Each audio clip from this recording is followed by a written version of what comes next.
So at the end of summer, I did a video in-house at Fin Feather Fur Outfitters.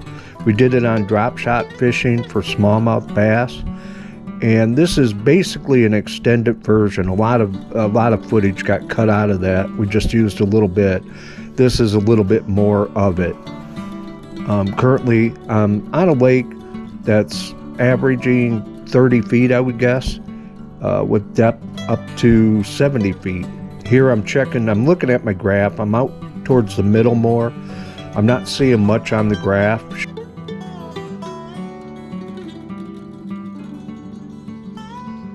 So I decided to move in a little bit and fish a little shallower. And at that point I caught actually my second fish of the day, which turned out to be a pretty good fish. I'm in probably 15 to 20 feet of water here, and it turns out to be a 17-inch smallmouth. I'm using a 6/8 extra fast rod with Power Pro 15-pound test, and I believe it's 6-pound fluorocarbon leader. A 2-foot drop from the bait to the sinker. I'm using a green pumpkin flatworm by Berkeley. That's turned out to be one of my favorite drop shot baits. That and a Z2 and the shad shaped worm by Yamamoto. Today I believe the only two baits I really used other than a tube was the flatworm and the Z2s. So that's a 17-inch fish. I measured it, and it would have been a good keeper fish for a live tournament. So I didn't catch much more in that area. I moved back to the back of the lake more. You can see the sheer walls. It's roughly about 30 feet along those walls where I was fishing. So what I would do is I would cast and give a lot of slack, keep pulling out slack until so it would fall vertical along the edge of that rock wall. There's a lot of rock bass in this lake, and they just ate everything I threw out there basically.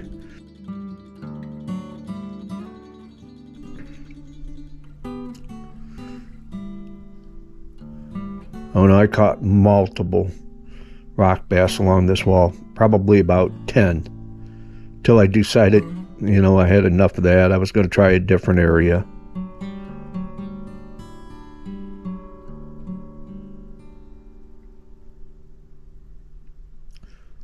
I believe I didn't put it in this video, but I believe I caught one smallmouth along here that was 10 or 11 inches.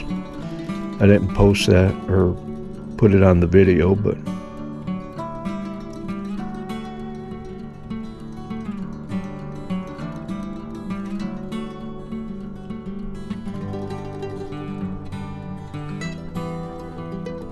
it's amazing. These little guys have such a big mouth for their size.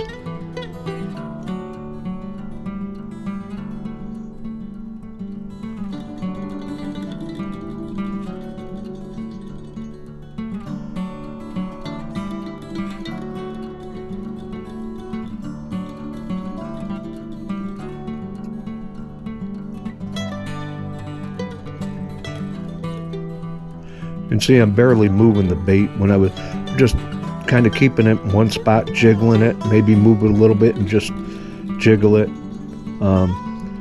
2 feet is, for this time of year, is probably a little shallow, but it seemed to be working pretty good. Years ago I heard this, I think it was Mark Zona said, if you're fishing in hot water or hot weather, keep it high. If it's cold, keep the bait low. So you want less movement when it's cold. The higher the bait is up on the line, the more movement you get. And it really does work. It's a great little trick.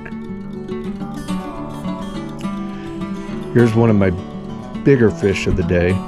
I had switched from a flatworm to a Z2 and smoky shad.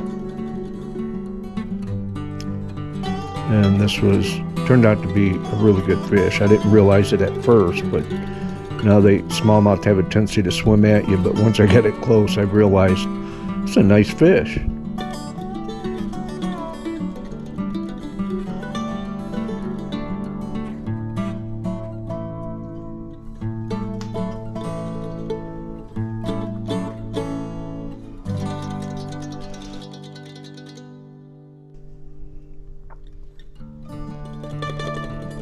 This fish turned out to be about 18 inches. This is my biggest fish of the day. As you can see, there's the Z2 in a smoky shad color. I'm using a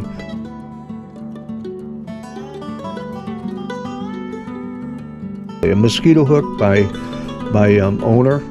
It's one of my favorite hooks.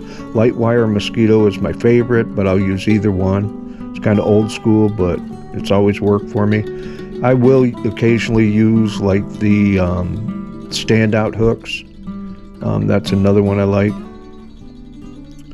Right now, I'm putting it on the catch measuring board, basically just to see how long it is. I'm not currently in a tournament. It was just more for my own benefit. I'll do that a lot of times just to see what my total would be for the day. And these tournaments online and in live tournaments now, catch is pretty much the main board, the only board you can use. You can use it in either plastic or you can use it in the machined aluminum or aluminum boards. Either one's a legal board. This water is so clear, it's unbelievable. It's just an awesome place to fish. Once again, I got into more of them little rock bass.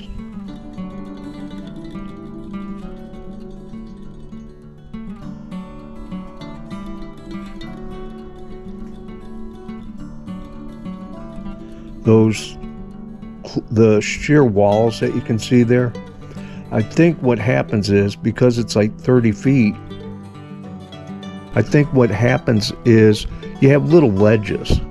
And I think those fish, will lay on those ledges. A lot of times I'll cast and I'll realize there's not much line going down, so I'll kind of pull it away a little bit and let it drop off one of those little ledges, whether it be a foot out or whatever, and that way it can fall to the bottom. Seems like the bigger fish I catch are normally at the bottom. Here I think what happens is it doesn't necessarily make it to the bottom. Those little rock bass get it before you can make it down there.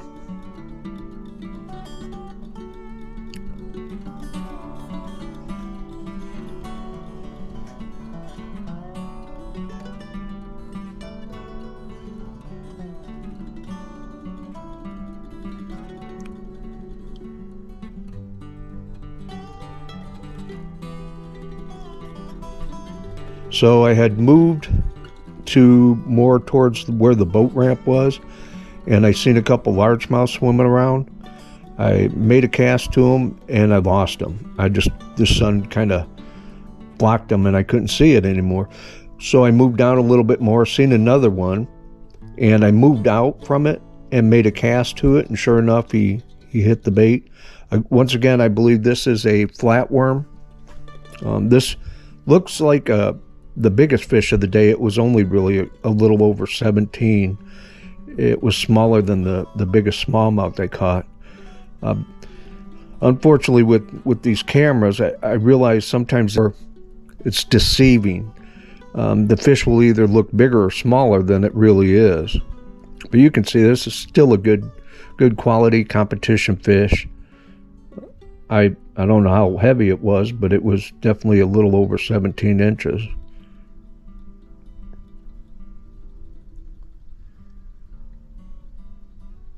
And that hit a flatworm also. I used another rod throughout the day, a 610 extra fast, switched back and forth between that and the 6.8. The 610 was a Loomis. The 6.8 is one of my custom built rods. Here I'm doing a little selfie. Then I'll let the fish go.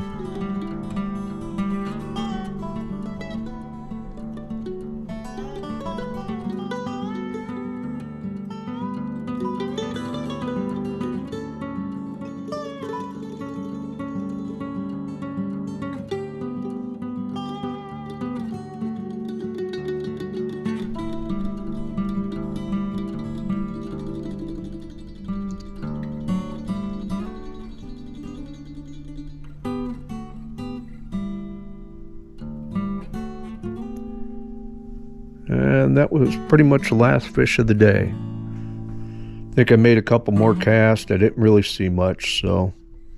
Well, I hope you enjoyed the video. Please like and subscribe. That would be awesome, and thanks for watching.